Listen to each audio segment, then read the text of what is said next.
لبیک اللہم لبیک۔ ذوالحج کا مہینہ ہمارے مبارک مہینوں میں سے ایک مہینہ ہے جس میں اللہ تعالیٰ نے حج اور قربانی یہ دو بڑے عمل اس میں جمع فرمائے ہیں۔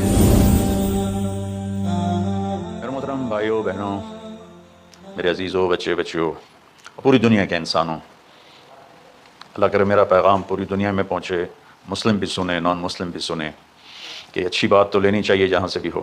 ابراہیم بہت مہربان رونے دھونے والے تھے، اور ابراہیم کا مطلب بھی ہے مہربان باپ، مہربان باپ۔ ابراہیم علیہ السلام کی کہانی تو بہت لمبی ہے، تو ہم شروع ہی کرتے ہیں کہ ابراہیم علیہ السلام سے اللہ نے اپنے بچے کی قربانی کیسے لی، پیچھے سارے واقعات کو چھوڑ کر۔ ابراہیم علیہ السلام کو جب آگ میں ڈالا گیا اور اللہ تعالیٰ نے ان کو آگ سے زندہ سلامت باہر نکالا، تو پھر انہوں نے ہجرت فرمائی اور مصر گئے۔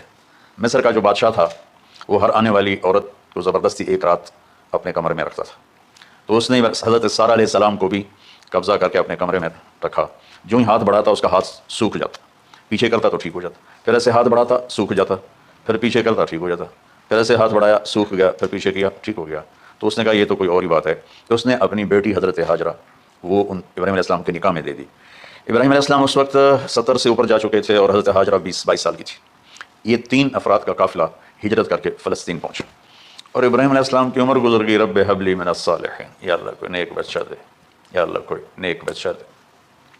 اولاد کا نیک ہونا ضروری ہے، ڈاکٹر بنے، انجینئر بنے، عالم بنے، مفتی بنے، ان میں سے کوئی چیز ضروری نہیں، اولاد کا نیک ہونا ضروری ہے، اور اس کے لیے والدین کو ٹائم دینا پڑے گا، والدین کو محبت دینی پڑے گی، والدین کو گود دینی پڑے گی، والدین کو شفقت دینی پڑے گی، ورنہ اولاد اور ماں باپ دو کنارے بن جائیں گے۔ کچھ تقریباً 84 سال کی عمر میں اللہ تعالیٰ نے حضرت ہاجرہ سے بیٹا دیا، سارہ کی بجائے ہاجرہ سے بیٹا دیا۔ حضرت اللہ کی حکمت تھی، اللہ بھی یہی چاہ رہے تھے، تو حضرت سارہ کو بڑی تکلیف ہونے لگی، کہنے لگے کہ اس بچے کو مجھ سے دور کرو، اس بچے کو مجھ سے دور کرو، میں دیکھ نہیں سکتی۔ تو جبریل آئے کہ اللہ تعالیٰ بھی فرما رہے ہیں کہ اسے یہاں سے دور کرو، کیا کہاں لے جاؤں؟ کہا یہ ہم بتائیں کہ کہاں لے جانا ہے۔ تو جبریل انسانی شکل میں اونٹ پہ سوار ہو کر تشریف لائے، اور پیچھے حضرت ابراہیم علیہ السلام اپنی اونٹنی پر، بچہ بیگم، اور آگے جبریل رہبر کے طور پر۔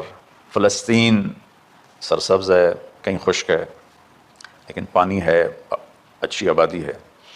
چلتے چلتے چلتے چلتے 1 مہینہ کا سفر کرنے کے بعد جب وہ علاقہ شروع ہوا جہاں کالے پہاڑ، کالے پتھر، کوئی پتا نہیں سبزے کا اور کوئی نشان نہیں پانی کا، وہاں سے چلتے چلتے چلتے 4 پہاڑوں کے اندر ایک وادی سی آئی۔